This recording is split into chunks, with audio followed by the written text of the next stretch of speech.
de nos camarades de lutte dans les prisons infestes de Paul Biya, à savoir encore la séquestration du président élu.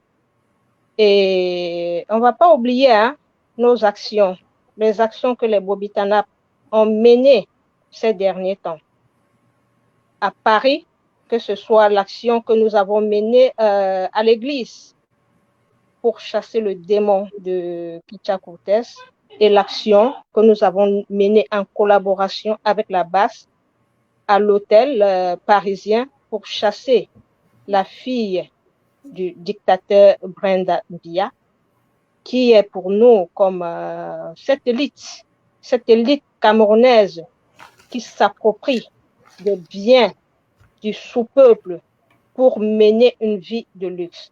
Donc, on aura le temps de voir, de discuter avec vous, Brigitte et moi, de tous ces sujets qui nous concernent. Et aussi, on aura aussi l'occasion de recevoir ici notre Amazon Bobitanap Agnès qui va arriver d'un moment à l'autre.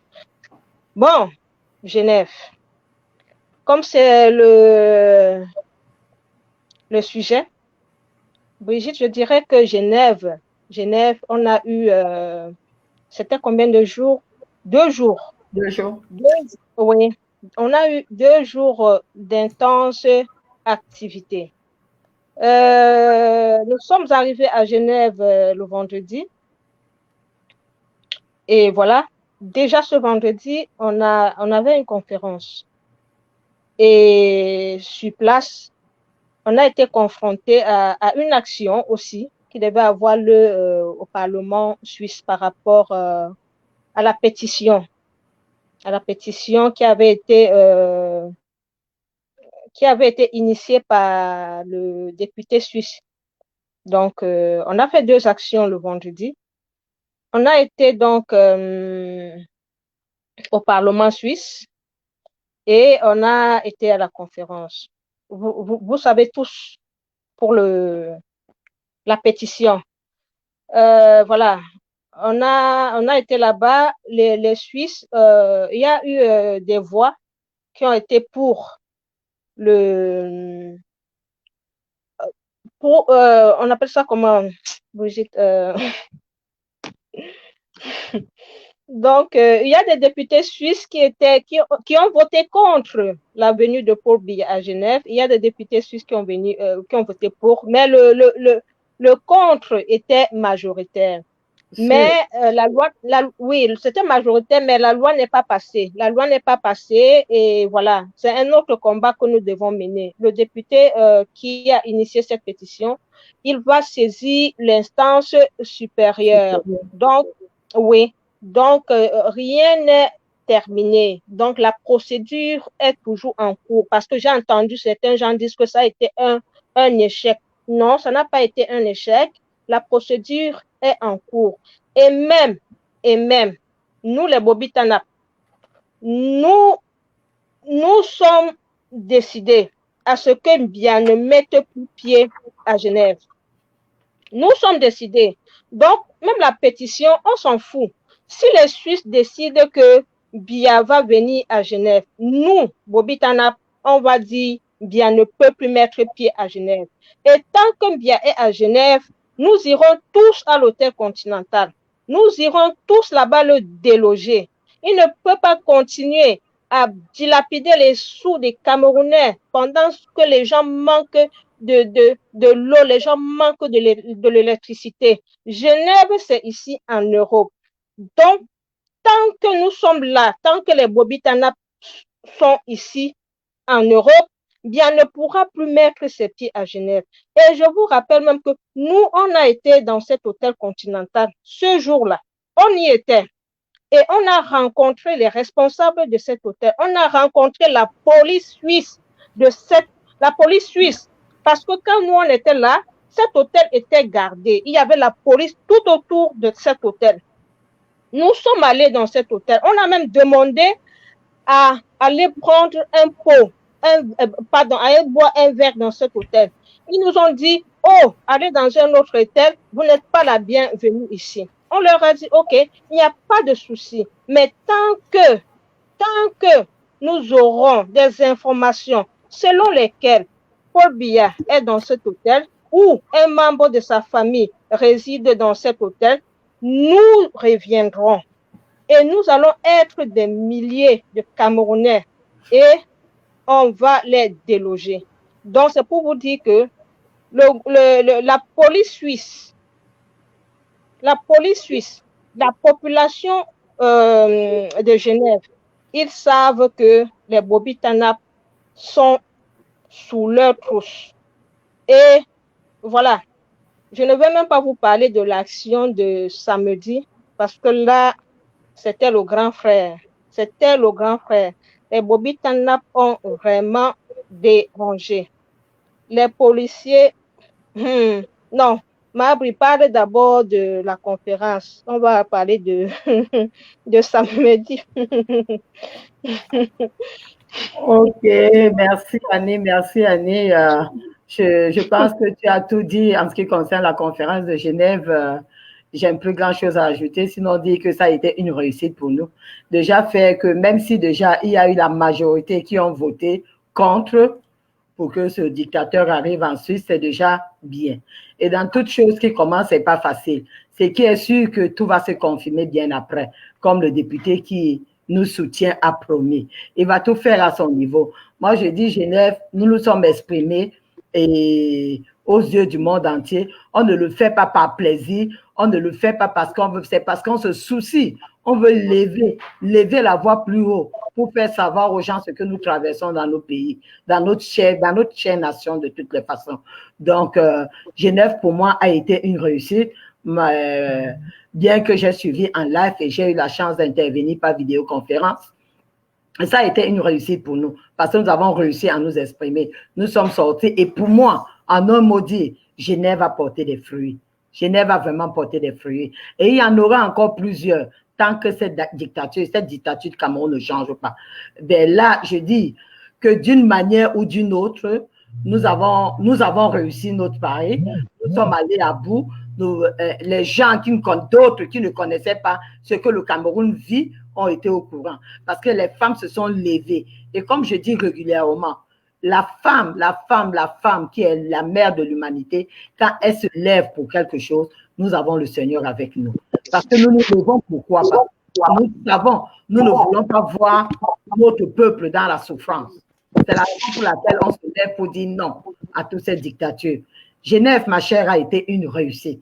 Si je peux encore revenir là maintenant en disant que, en attendant qu'Agnès, qui s'est occupée du bilan, essaie de venir nous donner en quelques lignes le bilan, je pense que Annie, tu as tout dit, tu as donné un très bon compte rendu. Si je peux encore oser là maintenant en disant qu'on va revenir par là quand notre Bobby Tena va nous revenir, va nous rejoindre dans le plateau.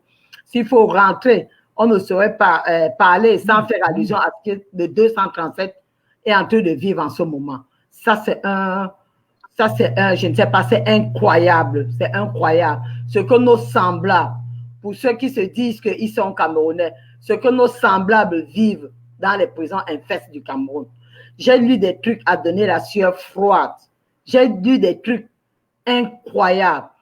Les gars sont dans une cellule où ils font les déchets, où ils font ils font des selles sur place et c'est bouché. Ils se battent pour qu'on achète, pour qu'on essaie de leur donner des produits. On vient leur donner des produits pour essayer de désinfecter et déboucher les toilettes. Les policiers s'asseyent dessus et disent qu'ils vont vivre là. Ils sont malades. Ils sont en train de souffrir. Ils sont en train de mourir. Le président élu est gardé. Nous regardons. Bon, je vais dire que quelque part, les gens qui se lèvent, ma chère sœur, en disant que le Cameroun est en paix, vraiment, pour moi, c'est une honte. On ne peut pas dire à nos jours que le Cameroun est en paix. Ça, c'est incroyable. Le Cameroun n'est pas la propriété inclusive d'un parti politique. Le Cameroun n'est pas la propriété inclusive d'un parti politique. Parce que les gens pensent que le Cameroun appartient au RDPC. J'ai dit non. Le Cameroun appartient aux Camerounais. Ceux qui disent encore quelque part en disant que le Cameroun, un Bamileke ne peut pas être président au Cameroun. Je pose toujours la question de savoir si le Bamileke n'est-il pas camerounais, s'il est congolais. Parce que pour moi, que ce soit Bamileke, Bassa, Aoussa, tous ceux qui sont camerounais peuvent être désignés à la magistrature suprême. Il n'y a pas une ethnie limitée qui ne peuvent pas. Non. Si tu as les potentialités de le faire, pourquoi on va te mettre une barrière? Donc, nous, Camerounais, j'exhorte le peuple camerounais de voir ce qui est en train de se passer aujourd'hui. Et regardez. Mais, ma chère, je dis, hein, quelque part, le président élu étant... J'ai dit dans un direct la dernière fois que c'est Etoudi qui s'est déporté à Santa Barbara. Il est gardé, comme il prétend. Et ceux qui disent qu'il ne va jamais entrer à Etoudi. Si moi, j'avais une parole à donner, le nouveau président ne doit pas entrer dans ce palais qui est plein de fantômes, de zombies. Les sangs des enfants qu'on tue. Annie, je ne saurais. Il y a une dernière histoire que je voulais même commencer par là. J'ai suivi une histoire dans Equinox. La dernière fois, je crois avant-hier. Imagine un gouvernement où une femme est enceinte. Elle fait l'échographie partout. On lui parle de ses 2 bébés. Elle a fait l'échographie à Konelinga. Elle est venue à Yaoundé, elle s'est fait suivi. Lors, quand elle était en travail, on suivait les battements des 2 cœurs d'enfants. Dans cette enceinte, dans cet hôpital même, les infirmiers étaient en train de suivre. Quand cette femme part accoucher, à la grande surprise de tout le monde, on vient faire partie sa famille au couloir. Non, non, non, allez rester loin.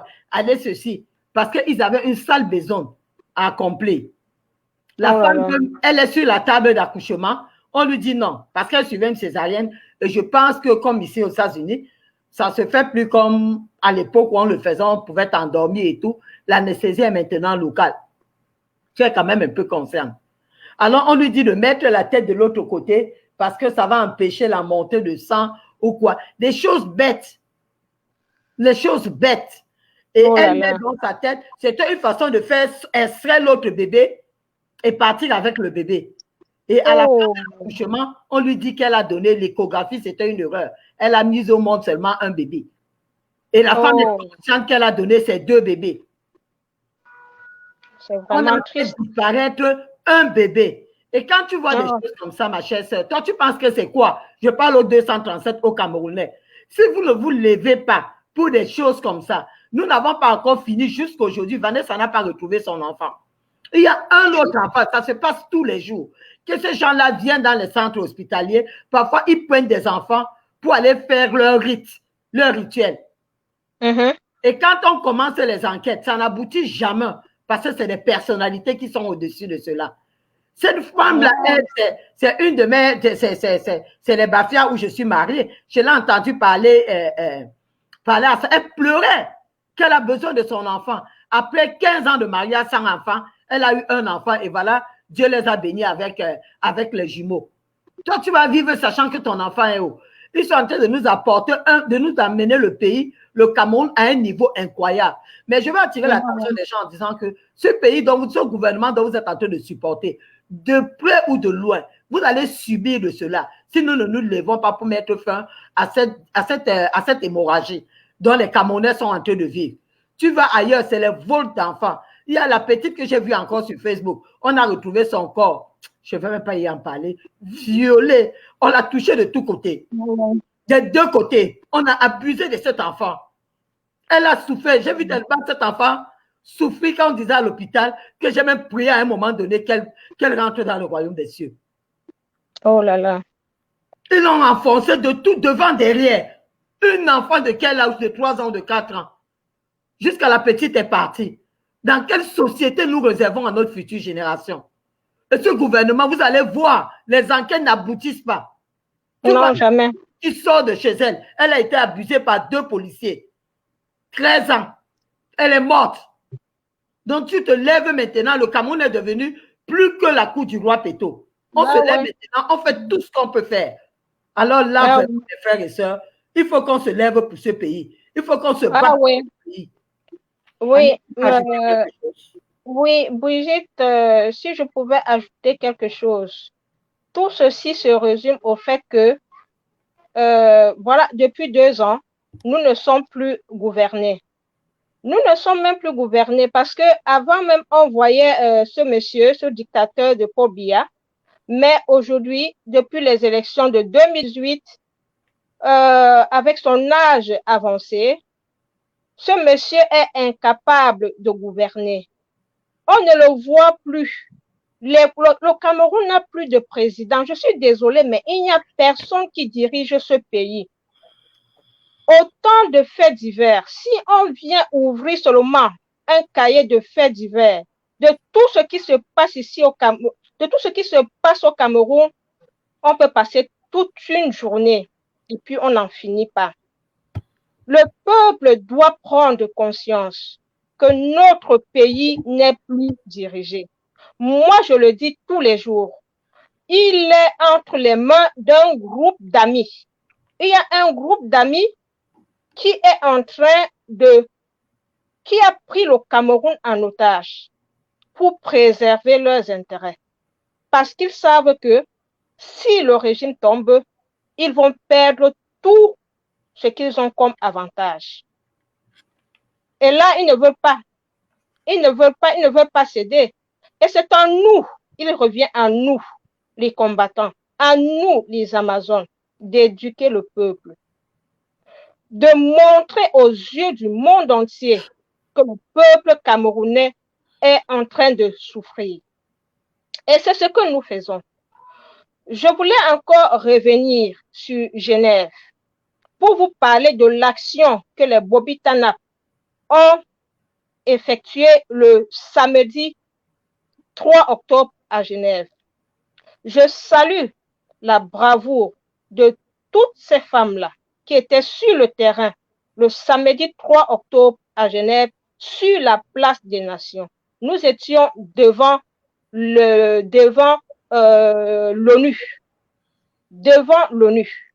C'est un endroit assez symbolique parce que l'ONU, c'est le garant de la paix, de la sécurité, du développement dans le monde. C'est ce à quoi sert l'ONU. L'ONU, c'est une assemblée de pays dont le Cameroun est membre. Nous sommes allés là-bas faire passer un message.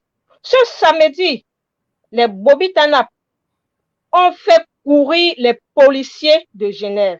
Vous ne pouvez pas imaginer. Les Bobitanas ont secoué Genève. On a bloqué la circulation, accompagné des valeureux combattants de la base qui étaient avec nous, qui nous donnaient des stratégies. On a fait courir la police genevoise ce jour-là. Et ils savent que nous allons revenir si la famille du dictateur se présente encore là-bas. Nous avons fait bouger Genève ce jour. Et on a eu les retombées. Ces derniers jours, au courant de cette semaine, vous avez vu le rapport des experts de l'ONU qui ont condamné tout ce qui se passe au Cameroun.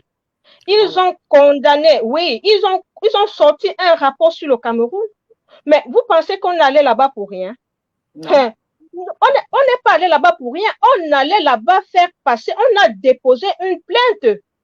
On allait là-bas faire passer un message. On allait déposer cette plainte qui a été analysée avec aussi, sûrement, il y a eu d'autres plaintes de la société civile camerounaise et tout, ce qui fait que le Cameroun a été examiné avec attention parce qu'il y a eu beaucoup de plaintes sur le Cameroun. Et voilà que ces experts de l'ONU ont sorti un communiqué au courant de cette semaine écoulée interpellant le gouvernement de Biya sur les violations des droits de l'homme. Ils ont condamné toutes les arrestations. Ils ont condamné la séquestration du président élu. Ils ont condamné les violations des droits humains au Cameroun. Ils ont interpellé le gouvernement. Après, vous allez dire que l'ONU, c'est qui? Le Cameroun est souverain et patati patata. Mais je vous rappelle que après cette interpellation, le gouvernement camerounais a sorti la liste des détenus.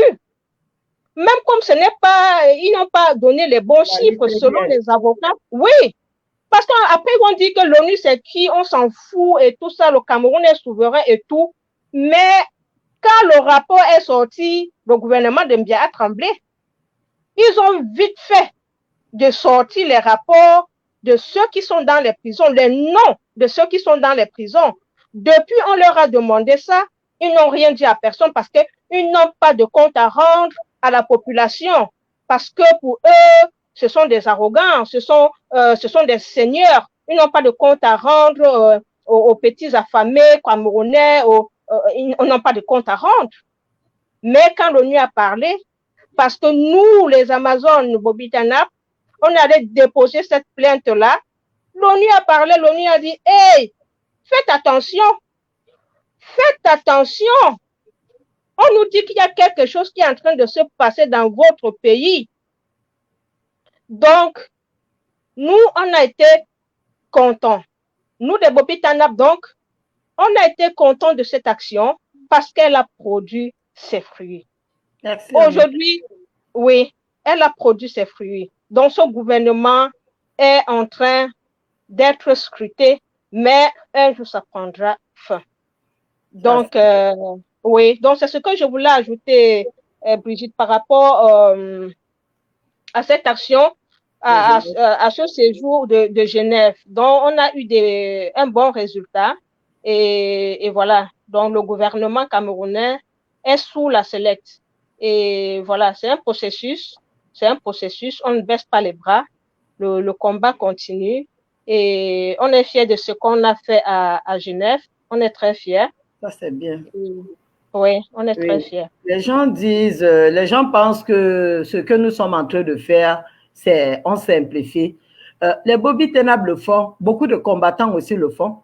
Les combattants ici aux États-Unis, à la personne de Micheline Mich que vous connaissez, on a déposé des lettres au bureau des grands sénateurs qui se sont assis. Le gouvernement américain a pris note et il y a les rapports qui sont en cours là maintenant. Et il y a même déjà une lettre qui est sortie. Donc, on se lève. On ne va pas simplifier nos rapports parce qu'il y a des Camerounais qui parlent. Quand il s'agit du Cameroun et c'est en leur faveur, on parle de la souveraineté du Cameroun. Mais là, je dis non. Parce que je l'ai dit encore dans un direct, je préfère me répéter à chaque fois. Je l'ai dit dans un direct, n'oubliez pas que quand l'Amérique devait attaquer l'Irak, au temps de, si j'ai bonne mémoire, de George Bush, il a fallu la voix camerounaise, à l'époque de Chirac, quand il était président en France, il a fallu la voix camerounaise pour que la décision se penche du côté. Et Chirac avait dit non, il n'encourageait pas cette guerre, et il a été radical, il a dit non, il n'est pas pour. Et d'où le Cameroun, la décision du Cameroun devait maintenant, devait se pencher du côté, soit il y a la guerre, si le Cameroun avait voté avec la France, l'Irak ne devait jamais être attaqué. Mais le Cameroun a donné sa voix aux Américains qui ont attaqué l'Irak, qui était, ma foi, un État souverain. Les Camerounais oublient vite. L'Irak était un État souverain. Mais quand il a fallu que le Cameroun donne sa voix pour que l'Amérique aille attaquer l'Irak, on n'a pas regardé ce côté-là. Le gouvernement camerounais l'a fait. Et je vais dire à ces personnes qui pensent toujours que le Cameroun, on dit toujours qu'il est souverain. Quand la France se lève à leur avantage, ils disent que le Cameroun est souverain. C'est terrible. Nous avons un gouvernement, ma chère sœur. Quand j'ai vu, je parle de 237, quand j'ai vu, après le rapport des Nations Unies, j'ai vu la lettre la réponse, j'ai lu la réponse de notre ministre de la Communication. Qu'est-ce qu'il a dit? Il a dit que les prisonniers n'ont pas été maltraités, ils sont bien traités, et il a même dit qu'il n'y a pas eu d'abus. Quand un gouvernement, et je dis, il y a un monsieur sur le net, un journaliste, qui passe le temps à leur glorifier, qui s'est levé quand ça l'a touché, il a dit que le ministre de la Communication était un gros menteur. Je n'oublierai jamais. Mais ils ne font que nous confirmer ce mensonge. Nous ne pouvons pas faire confiance à un gouvernement qui passe le temps à nous tromper. Nous avons vu nos nobles citoyens qui ont été assassinés au nord, où l'ancien ministre de la Communication à la personne d'Issa Chiroma s'est levé. Il a dit que c'était au Mali, avec une certaine chaîne de vision poubelle. C'était au Mali. Donc, nous ne pouvons pas avoir, parce que quand on compte, tu es Camerounais, nous avons un gouvernement. Si notre propre gouvernement n'arrive pas à nous vénérer par la vérité, nous devons croire à qui? Notre gouvernement ne vénère pas la vérité. Tout ce qu'il peut dire, il faut prendre avec les pincettes. Rien n'est vrai. Même au niveau des chiffres. Quand il y a eu la crise de Covid, quand il y avait peut-être 200 cas au Cameroun, c'est là où le ministre de la Santé va parler de 80 cas. Nous ne pouvons pas fonctionner comme ça. Non, nous n'avons pas. Je ne te coupe pas, mais les gens qui sont capables de, je ne sais pas si tu as suivi l'histoire des agents on les appelle comment, les agents de transparence internationale là, les faux agents là. Les faux qui sont arrivés au Cameroun. Ça, c'est toujours la honte du pays. Un truc comme ça ne devait même pas valider ces élections à l'époque. Pour un pays qui se dit souverain et qui doit respecter les institutions. On va nous chercher des gens. C'était des gens ici chez nous aux États-Unis, en Floride. C'était des gens ici en Floride. Parce qu'on ne peut pas avoir un gouvernement qui ne peut pas nous garantir la vérité. Et je vois les gens qui disent, oh voilà, il y a eu ceci, on va s'en prendre à Ketia Koutes, on va s'en prendre à ceci. Ketia Koutes, en tant qu'une femme, elle est emprisonnée, fait garder une de nos vaillantes soldats de la liberté. Tu allais même très vite, Mabri. C'est le thème aussi. Donc, on va une fois sur l'action que les Bobby-Tanap ont menée à Paris. Parce que quand je vois toutes ces plaintes, ça me, les gens qui parlent, si quelqu'un sait, peut imaginer comment nos frères du Nozo souffrent. J'ai posté la photo d'un bébé sur Twitter. J'ai essayé de tweet. Un bébé qui est né en pleine forêt, où on a pu recueillir ce bébé sur une feuille de bananier.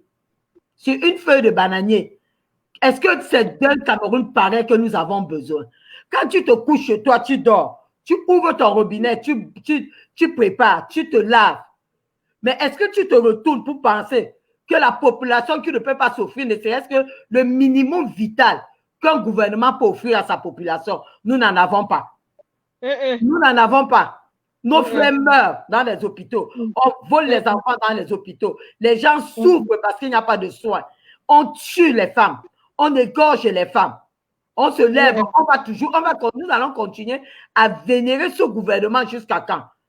Or, si ensemble, tu te dis femme, là maintenant vraiment, ça ce sont les femmes. Si tu te dis femme, tu es mère de l'humanité. Si tu n'as pas d'enfants, c'est que tu en auras. Si tu n'as pas d'enfants, c'est que tu as des soeurs qui en ont. Tu as des frères, tu as des soeurs, tu as des neveux et des nièces. Tu te poses une seule fois la question de savoir comment d'autres qui sont de l'autre côté sont en train de vivre. Les jeunes filles viennent, elles se font dévierger à Monabéry là, parce qu'elles veulent le minimum vital. Elles se font coucher par des hommes pour 200 francs manger, parce qu'elles ont fui la guerre du Nozo. Ceux qui n'ont pas pu se rendre dans les bourses et qui ont suivi la ville. Si nous ne pouvons pas nous lever pour arranger notre Cameroun, nous avons besoin de quoi? Ne te couche pas chez toi, tu dors. Et quand on veut parler de Paul Biya, tu viens, tu insultes, tu fais ceci. Et parce que tu penses que le reste est conforme. Non. Exactement. On se soucie de la population qui souffre. On se soucie. Et je vais vous dire, le Cameroun était un pays, hein, et je vous dis toujours, il y a 20 ans, 25 ans, ce n'est pas ça. Que ce soit les banques, tout ce que nous avions eu, les sociétés, les caméras et autres, je ne vais plus revenir là-dessus, nous n'en avons plus. J'ai eu la grâce de faire des voyages dans les pays africains. Le Cameroun ne pouvait pas, les pays africains, on discutait avec les Ivoiriens. Je disais aux Ivoiriens que non, chez moi c'est super. Au Ghana, alors n'en parlons plus. Je discutais une fois ici, mes enfants m'ont dit, oh, maman, pardon, laisse le Ghana tranquille, hein, parce que le Cameroun ne vaut pas le Ghana. J'étais surprise. J'ai fait le Ghana à l'époque. Donc, est-ce que nous allons rester, regarder notre gouvernement, amener notre pays à reculons, les observer et les regarder? Nous avons besoin de l'évolution du Cameroun. C'est pour ça que les femmes Bobby-Tanap sont debout. Et nous avons dit que les Bobby là vont sauf que TENAP, jusqu'au changement. Parce que nous avons besoin du changement dans ce pays. Nous avons besoin que le petit Camerounais se lève. Il sait que je vais à l'école. Si je suis malade, on va prendre soin de moi. La facture viendra après. Si je n'ai pas d'argent pour me faire opérer, le gouvernement, le service social même, ça existe pourquoi au Cameroun?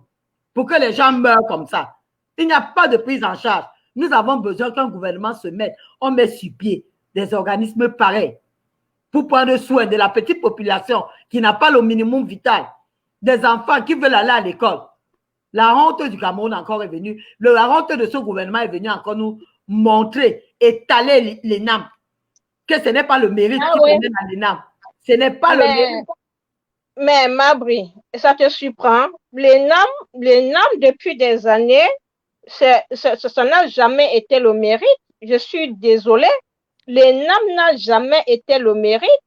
L'ENAM, c'est une école des privilégiés, des enfants de ministres, des enfants de cousins, de neveux de ministres, de ci ou de ça, de haut placés.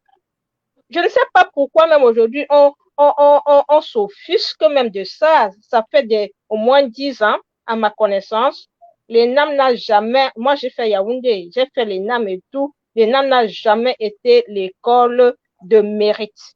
C'est une école de la haute société, donc de l'élite camerounaise qui a décidé de mettre cette école pour que leurs enfants restent dans l'administration en fait. C'est une école qui maintient la domination de la classe, de l'élite par rapport aux pauvres. L'ENAM maintient cette domination-là. Regarde même l'école normale au Cameroun. Bon, ça fait un bon bout que moi je suis plus au Cameroun. Mais à l'époque, quand nous étions en Guaykele, au Kradat là-bas, l'école normale c'était pour les enfants de pauvres. Hein. L'école normale et l'ENAM là, oui, ce sont des voisins. Quand tu entrais à l'école normale, c'est que tu étais pauvre parce que c'est là-bas qu'il y avait le mérite. Et tu sais combien un enseignant touche au Cameroun? Combien un fonctionnaire, c'est ça, un fonctionnaire de l'ENAM a le même salaire, mais tellement les avantages des services, comme ils disent. La corruption institutionnalisée au Cameroun. Quelqu'un travaille, il a 200 000 au mois, mais il peut avoir plus d'1 million par mois parce qu'on dit qu'il a les avantages de service. Avantages de service, c'est quoi? C'est la corruption. C'est pour cette raison que cette ENAM-là, c'est une école qu'on doit fermer. On doit fermer cette école-là. Si on veut vraiment que le Cameroun change, cette école-là doit être restructurée. Pour moi, on doit la fermer et repenser vraiment une école pour l'administration dans notre pays. Parce que c'est une école de médiocre et de domination. Ça devrait être le mérite. Oui, en principe, ça devrait être le mérite. Mais dans notre pays, qu'est-ce qui est le mérite chez nous? Il y a. Le mérite n'existe. Le fils d'un tel. Exactement. Oui, c'est ça le Cameroun. On est quelque part parce qu'on connaît quelqu'un qui est bien placé quelque part. Même seulement les dossiers à la fonction publique pour les fonctionnaires. Tu as suivi le scandale qu'il y a eu dernièrement, même pour l'intégration des instituteurs. Les instituteurs qui sont formés par le gouvernement, on n'arrive pas à les intégrer. Un instituteur fait 5 ans. Il est juste là, employé par l'APE, les parents d'élèves. On lui donne un salaire de 20 000 francs par mois. La honte. Il travaille vraiment, la honte. Pourtant, il a été formé. Hein? On parle de quoi là même, dis donc? Ça, c'est quel pays ça? On nous a maudits au Cameroun. Et certaines personnes sont toujours là avec un zèle pas possible. Il faut voir le monsieur. Vraiment. Et il pleut dans les salles de classe. Il pleut dans les salles de classe. On a vu les vidéos, oui, on a vu les vidéos, les salles de classe. Mais les enfants sont recroquevillés quelque part. Et on veut qu'ils sortent des génies demain. Non. Il faut acclamer. Dire que bravo, ayo payo, c'est tout. Non. Comme ils vivent, les autres ne doivent pas vivre. Parce que, C'est pas possible dans un pays aujourd'hui en 2020 comme le Cameroun. Nous ne pouvons pas avoir le minimum vital. Les enfants ne peuvent pas, on ne peut pas scolariser les enfants. Et nous sommes là. Et tu ne peux, et la pire même des choses, Annie, tu ne peux pas laisser ton enfant dans une cour jouer comme nous autres, nous avons grandi.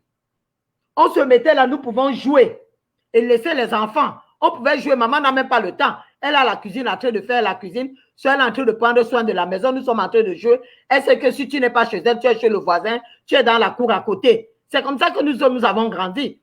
Mais aujourd'hui, tu laisses ton enfant, l'enfant est parti, on va retrouver le cadavre quelque part, abusé de tous côtés. Les enfants violés. Quand je vois des gens qui supportent ce gouvernement, je pense seulement aux assassinats des enfants. Je pense seulement aux viols d'enfants. Encore ce qui s'est passé ce jour-là. Mes frères et sœurs, une petite fille qu'on sodomise de 3 ans, devant, derrière, jusqu'à tous les organes sont sortis, exposés. Sortis, les organes de la petite sont sortis. Je vous dis la vérité que j'ai prié que l'âme de cette petite fille qu'elle parte. Parce qu'elle devait vivre dans quelles conditions? J'ai dit qu'elle parte. Elle est venue de l'Éternel. Et ceux qui pensent que Dieu n'existe pas, il existe vraiment. Parce que le Seigneur a décidé d'envoyer son enfant sur la terre. Toi, tu as décidé d'abuser, de faire rentrer cet enfant. Le Cameroun, je ne sais pas si les sectes là sont partis partout dans les maisons. Et la meilleure encore, mes frères et sœurs, j'ai suivi encore une autre histoire, quelque part à l'ouest. Un père qui a chassé sa femme. Il est resté garder avec ses enfants. Il est resté garder ses enfants. Il a abusé de sa petite fille de 13 ans, tuée. 13 ans. Quand la femme meurt, il sort, il demande de l'aide. Non, elle a piqué la viande dans la madouille, bien elle a piqué quelque chose. Je l'ai bastonné. Heureusement qu'il y a une voisine qui a eu la présence d'esprit d'essayer de regarder l'enfant. On voyait encore sur la jeune fille l'éjaculation de son père. Comment on appelle ça? Est-ce que vous pensez que le diable est encore en enfer? Il est sur la terre. Le diable, il n'y a plus de diable en enfer, ils sont sur la terre. Les petites âmes innocentes, que tu appelles un enfant comme ça, l'enfant vient vers toi. Il y a une petite fille qui a eu la vie sauve dernièrement en Konsamba. Sa grand-maman l'envoie acheter du pain. Elle sort, voilà les messieurs qui sont 3 dans une grosse voiture. Viens, viens, viens, on va te donner le bonbon, on va t'envoyer à Paris. On va t'amener à Paris. Je ne pourrais continuer sans dire à mes soeurs qui ont des enfants, mes frères, vous toutes qui nous suivez là, sensibilisons, parlons à nos enfants, aussi petits qu'ils peuvent être. De ne jamais suivre les inconnus, de les mettre ça dans la tête tous les jours. Je sais que c'est difficile. La petite fille, on lui dit, viens, on va te donner le bonbon, on t'amène à Paris. Elle a été intelligente, elle a refusé. Et les gars ont voulu maintenant forcer la fille pour jeter dans la voiture. Heureusement, il y avait un monsieur qui venait de l'autre côté, qui a dit, laissez l'enfant là. Ils ont paniqué, ils ont fui. L'enfant arrivait chez elle, elle n'arrivait même pas à s'exprimer. Elle tremblait, elle pleurait, la peur. Et nous allons continuer à vivre dans un pays comme ça. Il ne faut pas parler, oh, c'est les jaloux. Ils teignent l'image du Cameroun à l'extérieur. Le Cameroun a quelle image? Le Cameroun a quelle image quand ils assassinent la génération future? On abusait des petites filles. Aujourd'hui, on abuse des petites filles, on abuse des petits garçons. Et maintenant, les papas sont entrés dans le jeu. Tu faisais l'enfant avec un gars qui veut prendre son enfant, tu donnes l'enfant. Tu auras peur maintenant de donner ton enfant au père de ton enfant parce que tu ne sais pas quel esprit l'anime. Il peut prendre l'enfant, il abuse de l'enfant. Le monde devient quoi? Si nous ne pouvons pas mettre les choses, on va dire respecter les institutions. Quelle institution nous allons respecter? Quand il y a des cas comme ça, on fait les enquêtes, ça n'aboutit nulle part. Ça n'aboutit nulle part parce que les responsables sont assis. On égorge les petits enfants, on extrait du sang et ils vont boire. Ça, c'est leur breuvage qui va les faire rester au pouvoir. Non, les gens là vont beau, l'opposition va beau faire, nous tenons le pouvoir en main. C'est ça. Alors, c'est pour ça que nous, Bobby Tenap, nous sommes debout. Pour dire que tant que les populations vont Tenap, nous n'allons pas accepter cela. Même s'il fallait crier aux yeux du monde entier, peu importe, nous sommes prêts à faire l'insupportable pour que cela s'arrête au Cameroun. Parce que nous ne voulons pas faire vivre cela à nos frères et sœurs. Nous sommes à l'extérieur, mais nous, l'ADN là, c'est au Cameroun. C'est au Cameroun. Et nous avons besoin du meilleur pour cette population qui est là. Nous avons besoin du meilleur pour tout, pour notre nation. Et dire que l'État est en train de nous abuser. L'État nous abuse. À Mimbomana Yaoundé, il y avait une période, c'était les assassinats des jeunes filles. On enlève les seins, on enlève l'utérus, on enlève ceci, les trafics. Et c'est en cours. On n'a rien fait pour stopper cela. On arrête même les éventuels criminels. On ne voit pas la suite. J'ai vu un monsieur qui a été 2 fois. 1 an après, on a arrêté le même monsieur à Fumban. Et vous allez parler d'un gouvernement, il nous préserve quoi? Continuez à Oui, oui. Mabri, pour mettre de l'eau dans ton moulin, j'aimerais ajouter que tous ces faits divers traduisent le malaise dans lequel nous vivons depuis des années. Un État démissionnaire, un État qui a démissionné de son rôle social. Donc, un État qui ne joue pas son rôle, qui ne remplit pas ses obligations envers la société. Voilà où nous en sommes. Nous avons aujourd'hui combien de ministères qui s'occupent des femmes, des enfants, de la famille au Cameroun? Nous avons, je crois, c'est 3 ou 4 ministères qui s'occupent de la femme, qui s'occupent ministère de ci, ministère de ça. Mais tous les jours, il y a les cas de viol, comme tu dis. Il y a des cas de disparition dans nos sociétés, des abus des enfants. Quelles ont été les mesures qui sont prises, ne serait-ce que pour sensibiliser la population? Quelles sont les mesures qui sont prises, ne serait-ce que pour sanctionner les auteurs de tels abus? Quelles sont les mesures qui sont prises pour prévenir de tels agissements? Nous avons 3 pouvoirs au Cameroun. Le pouvoir exécutif, qui est dirigé par ce gouvernement. Le pouvoir législatif, qu'on appelle les députés. Le pouvoir judiciaire, qui est les juges. Tout ça, ça se résume à un seul toujours. Je dis toujours, il n'y a pas 3 pouvoirs au Cameroun. Il devrait avoir 3 pouvoirs. Dans un pays qui travaille, il y a 3 pouvoirs qui travaillent.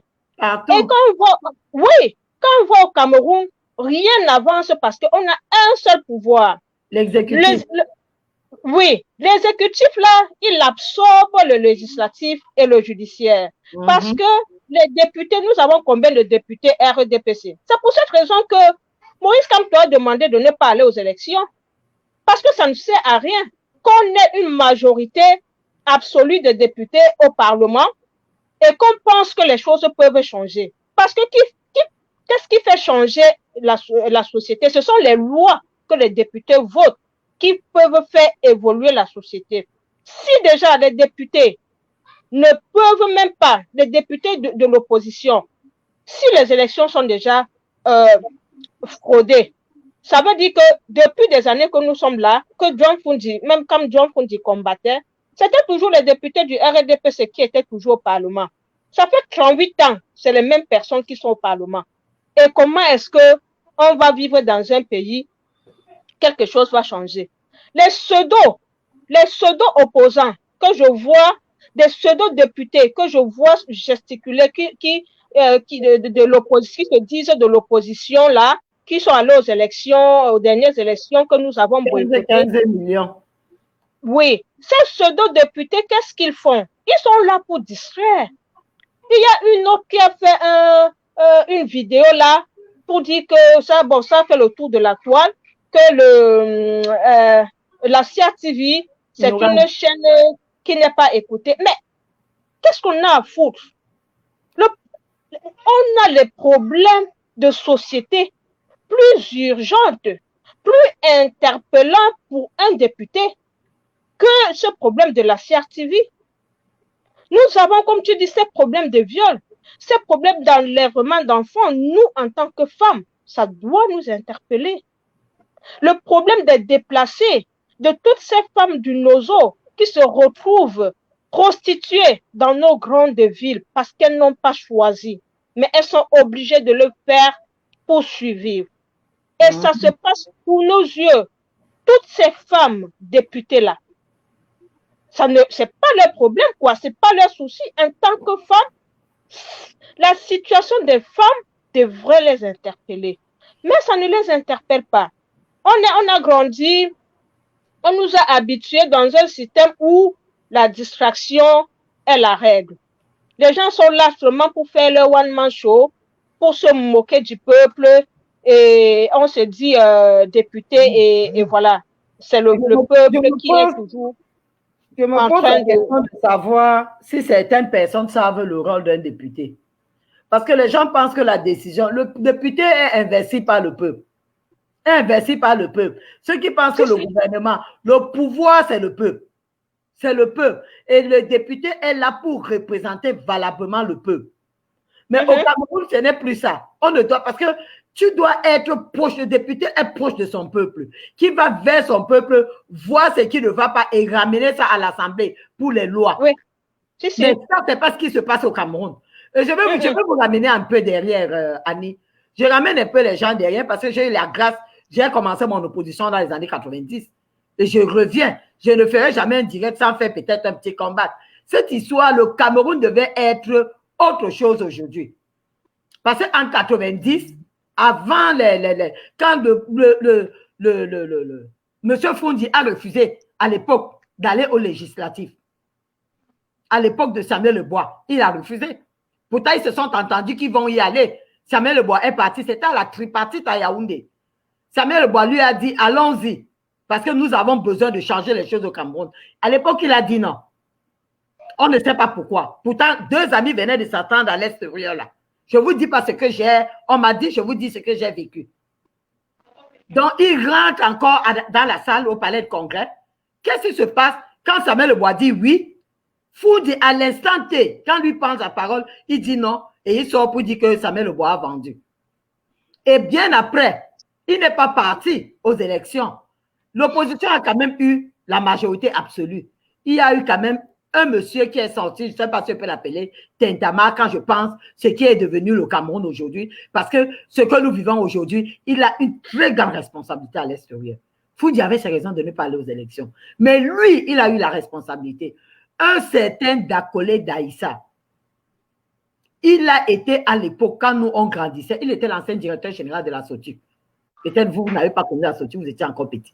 C'était nos services de... Il était l'ancien directeur général de la SOTU, un gars du Nord, Toporé. Alors, il est parti en prison pour cette histoire du coup d'État de 84. Il s'est retrouvé en prison. C'est des messieurs qui ont mangé les souris en prison. Donc, ils ont été torturés par ce régime. Mais il a eu ces 6 voix qui devaient donner la majorité absolue à l'opposition. Qu'est-ce qu'il a fait? Le RDPC l'a contacté et il a cédé. Il a donné, au lieu d'aller les 6 voix à l'opposition, il s'est plutôt penché du côté du pouvoir. Quand vous parlez, on vous parle souvent du syndrome du Stockholm. C'est ça le syndrome du Stockholm. Vénérer celui qui t'a torturé. Il a donné ses voix et le RDPC a eu la majorité absolue. On lui a donné le ministère de Postes et Télécommunications. Et après, il est où aujourd'hui? Il est en retraite. Et le Cameroun le Cameroun est en train de subir ce qu'il a organisé. Si nous ne pouvons pas avoir l'amour pour la population, quand nous allons dire qu'on va arrêter de penser à nous et penser à notre population, penser au devenir de notre nation, chercher à lever les standards du Cameroun à un niveau élevé, nous allons comprendre, nous allons avoir le Cameroun dont nous rêvons tous.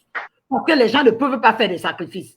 Si ce monsieur avait fait des sacrifices, on devait changer les lois à l'époque. Et nous devions avoir un scrutin à 2 tours. Avec le scrutin, parce qu'à l'époque, le président avait refusé la conférence nationale. Il avait dit la conférence nationale est. Il a dit je dis et je maintiens. La conférence nationale est et reste sans objet pour le Cameroun. Les autres pays ont donné. Ils sont l'image de la démocratie aujourd'hui. Le Bénin avait donné. Tous les autres pays ont donné. Lui, il a refusé. Et il nous a amenés d'où nous sommes là aujourd'hui. Les gens qui ont eu la grâce de nous épargner ce chaos que nous vivons aujourd'hui. Ce monsieur de 6 voix. Et nous sommes en train de subir. Nous avons les députés qui ne peuvent pas aller lors d'une séance plénière, dire que voici ce que je vais vers la population. Voici ce que la population est en train de traverser. Que trouvons les lois pour changer cela. Qu'est-ce que nous pouvons faire? Mais tout ça, c'est la mascarade. on met quelqu'un arrivé, les députés, peut-être il n'avait pas 1 million d'hier, pour la chance qu'on l'a voté aujourd'hui, il a eu 15 millions, il a eu une Prado, qu'est-ce que vous voulez? Et à l'époque, après avoir donné ça, on voulait déjà faire le gré à gré. C'était le prix. C'était le prix à payer. Et nous avons besoin, est-ce que vous avez pensé à la nation camerounaise? Non, ça continue. Non. Ça continue vraiment. Je ris, mais ça donne, ça fait pleurer en fait. La situation du Cameroun fait pleurer. Parce que comme dit Brigitte, chacun y est pour son propre intérêt. Même certains hommes politiques. Chacun y est pour son propre intérêt. L'intérêt de la nation, du pauvre, ça ne préoccupe pas beaucoup de personnes. C'est pour cette raison que nous n'avançons pas. C'est pour cette raison que nous sommes encore dans une bataille depuis 38 ans avec ce gouvernement. Ce gouvernement est combattu, pas aujourd'hui, depuis des années, par nos aînés. Mais personne jusqu'aujourd'hui n'est arrivé à renverser ce régime. Vous savez pourquoi? Ce régime tient jusqu'aujourd'hui parce que nos consciences sont facilement marchandables. Parce que nous n'avons pas la conviction du combat que nous menons. Quand c'est un peu difficile, nous cédons. Nous cédons à la corruption. Nous cédons à la facilité. Pourtant, en tant que des révolutionnaires, nous devons penser au changement. Ce changement dont aspirent nos parents, nos frères, nos sœurs qui restent au Cameroun. Il y a certaines personnes qui disent que le problème au Cameroun, c'est que le Camerounais n'est pas conscient de sa situation. Le Camerounais a peur de s'exprimer. Mais non, moi j'ai confiance au peuple camerounais. Ce sont les politiques qui, avant, ont amené ce peuple à avoir peur, à ne plus avoir confiance en une bataille. Parce que quand le peuple s'est décidé de dire ce régime doit partir, à un moment, on ne voit plus les leaders. Les leaders, à un moment, ont démissionné de leur rôle, ont démissionné et ont abandonné le peuple. Parce que ces leaders ont été fatigués du combat. Parce que ce ne sont pas des enfants de Dieu qui sont en face de nous. Justement. Ce ne sont pas des enfants de Dieu, Brigitte. Je voulais juste qu'on arrive à l'action que les Bobby Tanap ont menée avec la base. Cette action qui fait couler beaucoup d'encre sur la toile. Cette action qui a été menée, celui de chasser Brenda Bia dans cet hôtel parisien où la nuit coûtait 5 000 €. Cette action-là est en train de faire des ravages sur la toile. Beaucoup estiment que elle est fille de président, elle n'a pas choisi d'être fille de président. Pourquoi lui en vouloir? Ce n'est pas elle, c'est son papa et tout. Ça, c'est le raisonnement de certaines personnes, hein. Même certains combattants le disent qu'il faut la laisser tranquille parce qu'elle ne doit pas répondre des actes de son papa. Mais nous, les Bobby Tanap, nous vous disons, nous, vous qui nous suivez, vous, le peuple camerounais, nous vous disons que toutes les vies comptent. Tant que ce régime va continuer à nous traiter comme des animaux, à nous entasser dans les prisons, à nous séquestrer comme ils sont en train de faire pour le président élu. Tant que ce régime doit continuer à voler les élections, doit continuer à mentir, parce que ce sont des menteurs de première catégorie. Tant qu'ils vont continuer à le faire, nous allons, j'ai même oublié l'autre. Quand je dis même, il y a l'appauvrissement même de la population, ça c'est même depuis des années. Tant qu'ils vont continuer à faire tout ça, nous allons les pourchasser. Vous oubliez que nous sommes dans une dynamique révolutionnaire depuis 2 ans. Hein. Il y a des gens qui vont me dire que le combat a commencé depuis, ça fait 30 ans. Oui, c'est normal. On combat ce régime depuis longtemps. Mais la dynamique révolutionnaire dans laquelle nous sommes, ça fait 2 ans que nous sommes dans cette dynamique. Depuis que les élections du président élu ont été volées, nous sommes entrés au maquis, comme on disait. Nous sommes entrés au maquis depuis 2 ans. Nous n'avons plus de vie. Nous n'avons plus de vie. On passe nos temps sur Facebook. On passe nos temps à faire des directs comme celui-ci. On passe nos temps à réfléchir des stratégies dans les groupes WhatsApp. On passe nos temps à voyager pour faire des actions. Tout ça, ça vise à faire changer, à faire bouger les lignes. Nous ne sommes plus là pour refaire 10 ans encore de combat. Non, nous ne sommes plus là pour ça. Nous n'allons pas combattre bien encore pendant 10 ans. Les gens l'ont fait déjà depuis 30 ans. Nous n'allons pas venir augmenter encore 10 ans pour combattre bien. Non, on ne peut plus. On n'a plus cette énergie. On doit finir avec ce régime le plus tôt possible. Donc, toutes les actions que nous jugeons être bonnes, toutes les actions qui vont amener ce régime à fléchir, nous allons les mener. Que cela vous plaise ou pas, nous les mènerons. Parce que Brenda Mbia, pourquoi? Brenda Mbia a été pourchassée. Elle n'était pas dans son domicile pour qu'on la pourchasse. Elle n'était pas dans une salle de classe pour qu'on la pourchasse. On a pourchassé Brenda Mbia parce qu'elle était dans un hôtel. Un hôtel qui coûtait plus de 5... L'argent des contribuables. Brenda Mbia travaille où?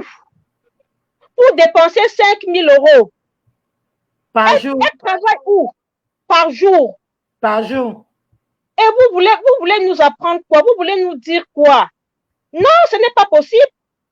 Elle ne peut pas dépenser 5 000 € tant qu'il n'y a pas de l'eau, tant qu'il n'y a pas de l'électricité, tant qu'il n'y a pas de travail pour les jeunes de son âge au Cameroun. Elle ne peut pas le faire. C'est pour ça que nous sommes debout. Nous étions debout pour son papa à Genève. Son papa dépensait à Genève, je ne sais pas, c'est 20 000 € par jour dans une suite et tout ça et tout ça. Et vous savez combien? 2 pavillons. 2 pavillons. Alors, 2 pavillons.